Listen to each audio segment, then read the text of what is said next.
Macam biasa kita hari Minggu kita mau kerja.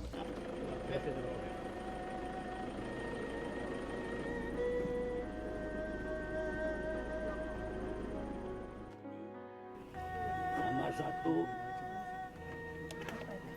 tolong kita banyak-banyak tahu keluar. People are the key elements in events. People can decide the progress and results of events. As the president of the Chamber of Commerce, not everyone can understand his vision and resolution. To be the leader and problem solver of Chinese community affairs needs vast knowledge, experience, and unique personality.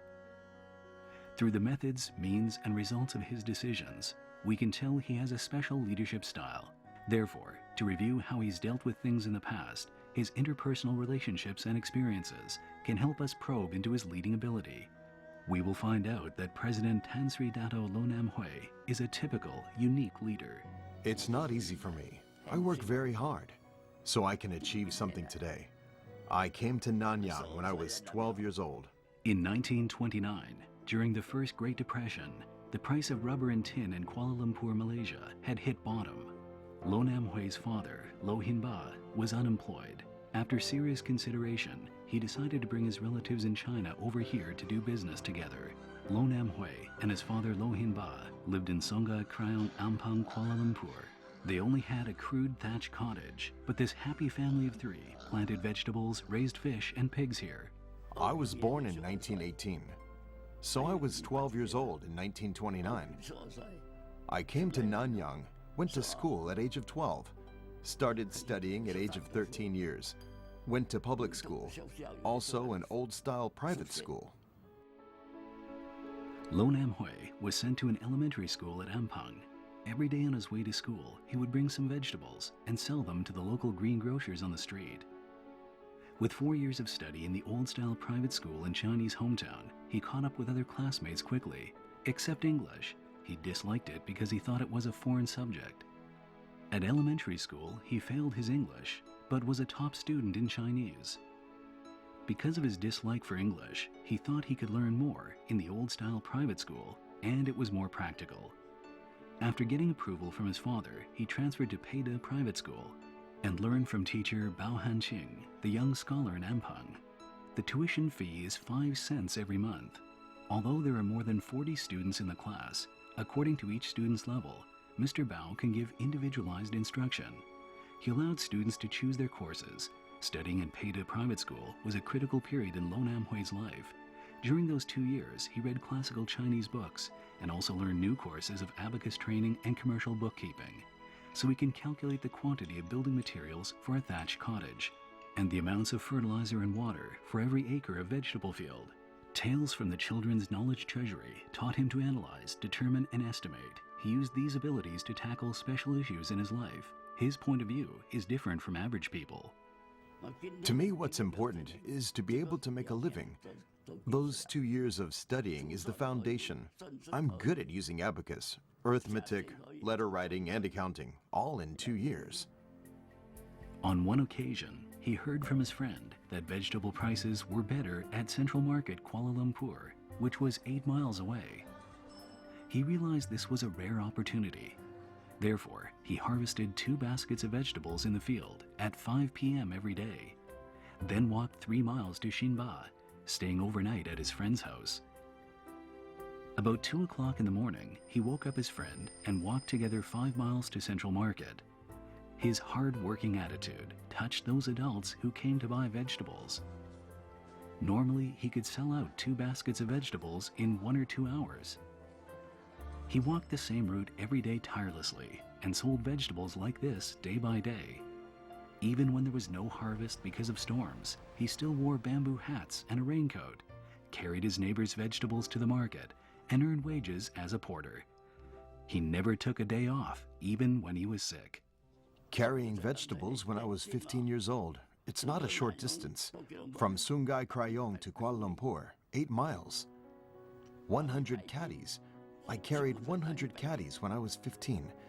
Set out at 2 a.m. in the middle of the night. Took a break halfway, then started off again. So selling vegetables and earning 5 cents one day at the age of 15 is pretty good. 5 cents. Being a laborer earns 15 cents a day. By carrying and selling vegetables can save 5 cents. I sold vegetables every day. Went to market every day. Gradually, my family could have a better life. At that time, Johor state government was carrying out a plan of reclamation land and cultivating rubber trees. There was a condition all pioneers had to open up land for free and plant rubber trees. Generally, 4 to 5 years after cultivating the rubber tree saplings, the owner would take back the land. In 1933, Nam Hui's father was told there was an opportunity of reclamation land in Johor State. He thought it was a good chance and was worth trying, so he went to Air Hitam Road, 31 miles, Johor Bahru, and got the reclamation land job. Later, 17-year-old Nam Hui, his mother, and younger brother Lo Tian Chiang went southward to Johor Bahru and reunited with his father. At the age of 17, came to Johor Bahru, Johor State. People planted pineapples in Johor State at that time. They all planted pineapples. Pineapple farms are more suitable for cultivating. So my father came first for 1 year, settled down. We moved here afterward. On that day, we moved from Ampang to Senai. So we moved here when I was 17 years old. His father didn't need labor assistance to reclaim land in the forest then. In order to earn more money, Nam Hui went to a relative's pineapple farm doing odd jobs. The wage was 20 cents a day, with board and lodging. After 1 month, Nam Hui earned about $6 and gave it to his mother for family expenses and rent. At the end of 1935, there was a malaria epidemic in South Johor. All 4 members in the Lohinma family threw up in turns, so they're forced to resell the farm, although the pineapples were already blossoming and ready for harvest. We went to 31 miles reclamation land when I was 17.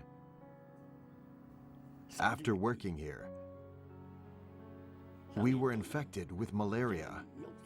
The whole family was sick. No one had any appetite. We were seriously ill. Shortly after, Lo Hinba spent the $200 he got from selling the pineapple farm to buy another pineapple farm near Johor Bahru and build a simple bamboo cottage. The whole family lived together through good and bad times. Lo Nam Hui still went out to work in a farm of a relative from Hainangang area. The wage was $13 a month. We had enough manpower for our 10-acre farm, too many people there, so I went to sell vegetables around Gelang Bata. I carried vegetables by bicycle, no need to use carrying pole anymore. I cultivated vegetables every morning till 12 or 1 p.m. I carried 100 caddies of vegetables by bicycle. At that time, there were rubber tree plantations everywhere. Workers tapped rubber trees every morning, finished the work at 12 p.m. and went home before 2 p.m. If I went out to sell vegetables too early, there were no people in the companies. So we ate lunch first and went out to sell vegetables after 2 p.m. Then people all returned to their companies. Every day, I carried and sold vegetables. Every morning, I cultivated vegetables. I sold vegetables at the age of 19 until I was 20. When I was 21, my wife grew up. She was 16 years old. Because we didn't starve here, she was healthy and started puberty. She got pregnant at the age of 16.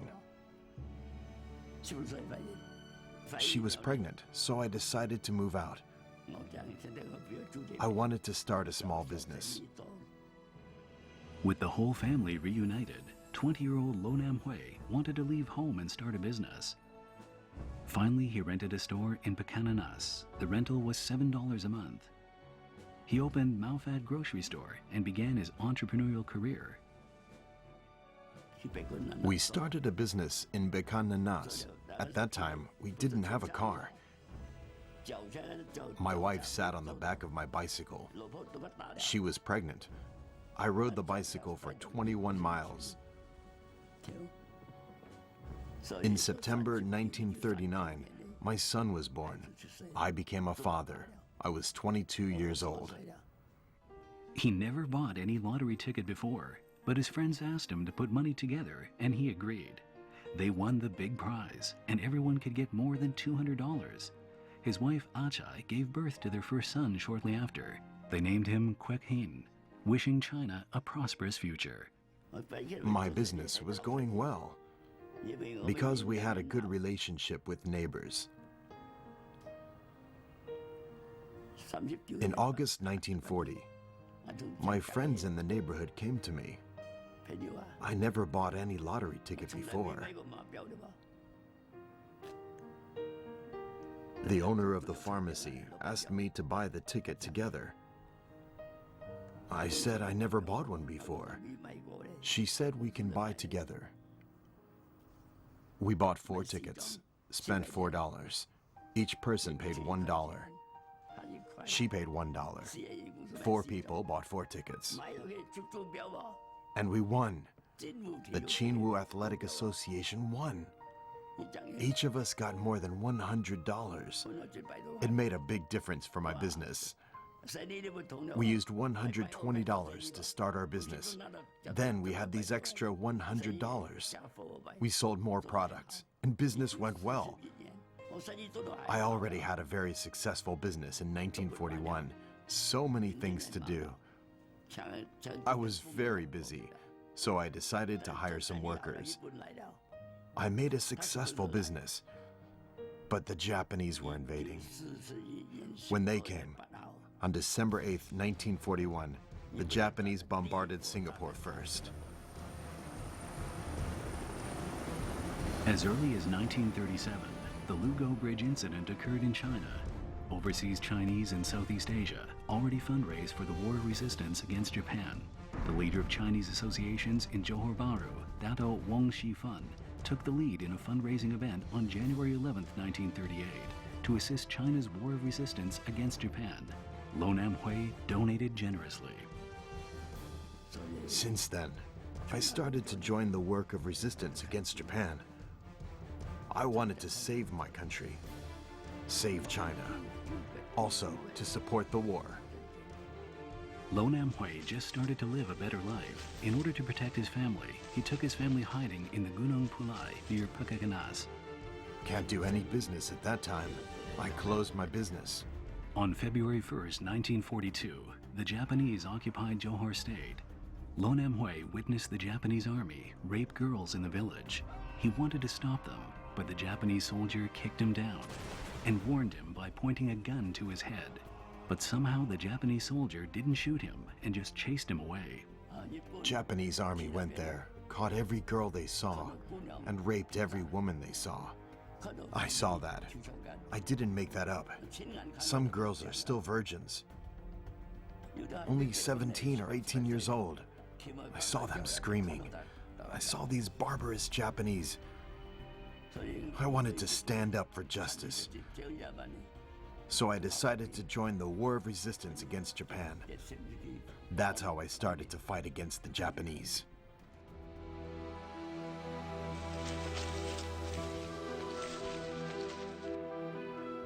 He had an unforgettable experience. One time after a long and difficult trek, he was sweating and smelled bad. He saw a river outside one village and took for granted it was safe.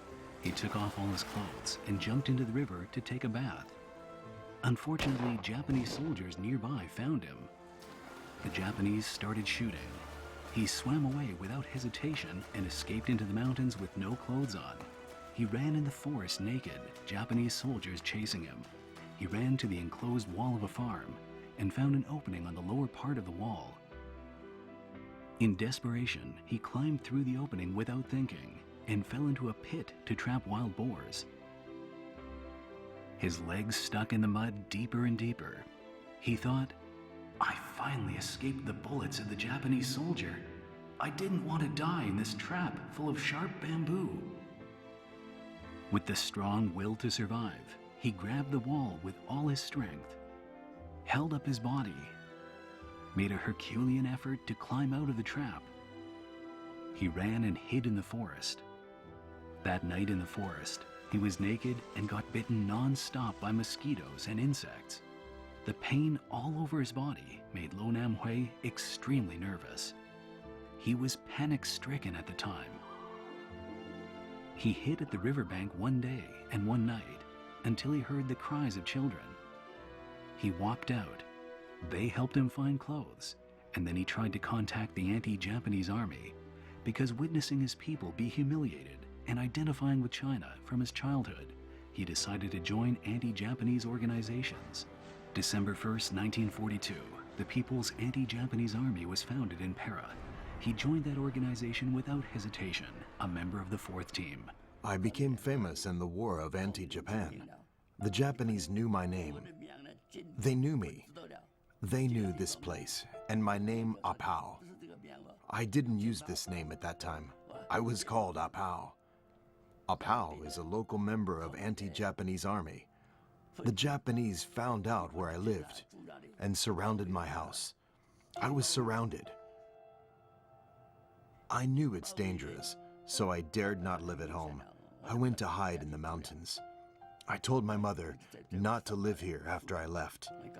The whole family would be killed if I stayed. My mother did as I said. 1 month after I left, our house was burned down. Over 400 houses were burned down there. My mother's house was destroyed. There were no casualties. Everyone moved out. My mother, my wife, Gui Hin, my eldest daughter, Yo-an, and Akyu, all 5 people were saved. Houses were gone, but they kept alive. It happened in March 1942. People who didn't move out were burned to death. I told my mother before not to stay in our house at night. I asked them to live outside. My mother listened to me.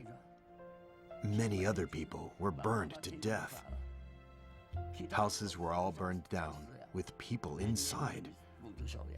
Only my family was safe, because I knew that the Japanese would come sooner or later. I would be killed if I stayed there. My mother was very responsible, very brave. She listened to me. Without her, my family couldn't maintain like this up to now. Thanks to my mother, the situation was our house was gone, but I didn't know that at the time. I was fighting against Japanese in the mountains. Who was I with? The so-called anti-Japanese university. The so-called anti-Japanese university was founded at Tianjigang area. Lo Nam Hui was one of the first students they took in. He received political training, guerrilla tactics, history of the war of resistance against Japan Marxism, materialism, and dialectics. He never thought that these courses would benefit him a great deal for his business in the future. Because I was brave enough, the Communist Party of Malaya selected me to receive special training. On September 1st, 1942, the 9/1 incident occurred in Kuala Lumpur. The Japanese army surrounded the Malayan People's Anti-Japanese Army while they were holding a conference. Many cadres were sacrificed. The Japanese army hunted and arrested anti-Japanese members. Lo Nam Hui was forced to leave his family. The Japanese army surrounded us. We broke through in the midnight and rushed out of the Tianjigang. After one night, the organization decided to close the university and sent us out to start our activities, to put our knowledge into practice. I was sent to the East Coast. I held meetings every day, organized the masses, armed the masses, and encouraged them to join us.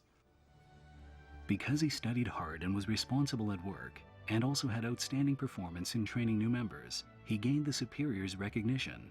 Soon he was appointed the district committee member of Anti-Japanese Army in South Johor and was in charge of the military administration of the area.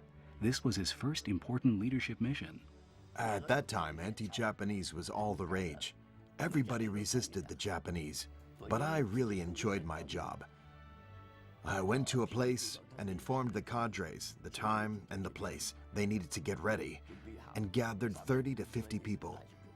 We were the instructors responsible for the training. We gave training here this week and there next week. Took turns every day. Lo Nam Hui was assigned to reorganize the army in Kuala Sidali and to strengthen leadership. Meanwhile, he was sent to Kota Tinggi, Teluk Sengat, Kuala Sidali, Kluang Batu Pahat, and Mersing to organize the masses and arrange the transport team to Hupenggang and Jilabu, and receive the Arsenal Force 136 of the Allies planned to airdrop. Sometimes he also arranged the transportation of raw materials to Singapore. Force 136 is an intelligence organization, not a combat team. It is a military organization established by Malayan Branch British Ministry of Colonies Affairs and Kuomintang's Overseas Department. This river is called Sungai Sidili. It took about 1 hour from this river to the estuary by boat. During the War of Resistance against Japan, the Japanese blockaded the area strictly. So the anti-Japanese army set up a battalion called the 7th Detachment. The 7th Detachment of People's Anti-Japanese Army. They found a way to go down the river on the left-hand side. That river, called Hepinggang, that's the Chinese name. The rubber tree plantations in Hepinggang were very big, thousands of acres. The anti-Japanese army thought that's a great location. So they chose there, as the headquarters of the 7th Detachment. After stationing, the 7th Detachment patrolled the seaside nearby. We patrolled every day. One day, the patrol saw a submarine floating in the sea. He recognized that it belonged to the Allies, not the Japanese. After the submarine floated to the surface, they wanted to talk to us, anti-Japanese army. They came ashore by lifeboats, found the patrol team, and negotiated with us. They asked our army to cooperate with them. Our weapons were very shabby, all in poor condition. They said, we don't need to worry about that. They will give us new weapons. So we made a deal. We prepared a place in Hepinggang, cut down all the big trees, and cleaned up a place like a meadow. At 10 p.m. every night, we lighted up the lamps. The airplanes would come when they saw the light and airdropped supplies to the ground. They did the air delivery every night, sent us weapons, clothes, medicine, and food. They did the air delivery every night, sent us weapons, clothes, medicine, and food.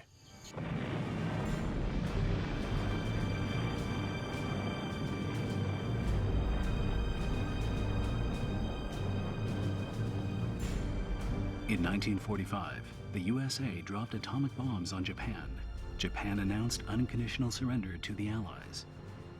When Japan surrendered, the Allies came here. At first, we wanted to stop the Allies landing, but instead, we assisted their landing. Our 9 points of anti-Japanese principle: firstly, to expel Japan out of Malaya and establish People's Democratic Republic of Malaya. This is the first point. The second point was to reassign the People's Anti-Japanese Army into the National Defense Force. Lai Taik changed the 9 points of anti-Japanese principle to 8-point program, assisting the Allies to land and their public security. Lo Nam Hui's father, Lo Hin Ba, passed away in the first month of the Chinese calendar in 1944. Lo Nam Hui was fighting against Japanese deep in the mountains and didn't hear the news. Lo Nam Hui hadn't seen his family for 11 months. When he went home and knew that his mother and wife were safe, and his son Kwek Hin and daughter Yok En, he was relieved. But he noticed one of his newborn children was missing. It turned out that his daughter had been sent for adoption because his family was too poor to keep her. Lo Nam Hui didn't know his family had lived in poverty.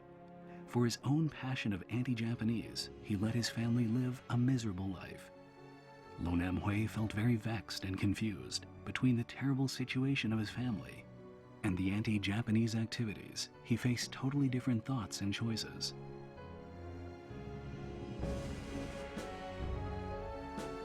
At last, he decided to leave the anti-Japanese organization, mainly for the reasons as below. First, on August 25, 1945, in the conference of the Communist Party of Malaya, the Communist Party of Malaya's most powerful leader, Lai Tek, changed the 9 points of anti-Japanese program to 8-point program. Lo Nam Hui started to question the organization leadership. Secondly, he thought that only when people were put at the center, the Malayan Revolution would be promising. The third reason, he was too poor to feed his wife and children. In my life, I quit the revolution in 1947. I dropped the weapon and went home to make a living. I worked in timber transport industry. I was 31 years old in 1948. At first, having an office in Kota Tinggi. In 1948, the Communist Party of Malaya started the armed struggle again. The Malayan National Liberation Army. So the organization, the Communist Party, the Central Committee, sent someone here, asked me to come back to lead my former comrades. I thought about it over and over again. At last, I tactfully declined their invitation. I wanted a new life. I didn't want to go back. The party's Central Committee discussed this. Since I refused to return, it meant I didn't follow the command. So they expelled my membership from the Communist Party. After the decision had been made, he returned and said, "Since you didn't go back, the party Central Committee discussed and decided to expel you from the party. You are no longer a member of the Communist Party." At that time, Lo Nam Hui left the Communist Party of Malaya and started to live a new life. He needed to consider how to rejoin society. Should he work for other people or start his own business? The Federation of Malaya was founded in 1946.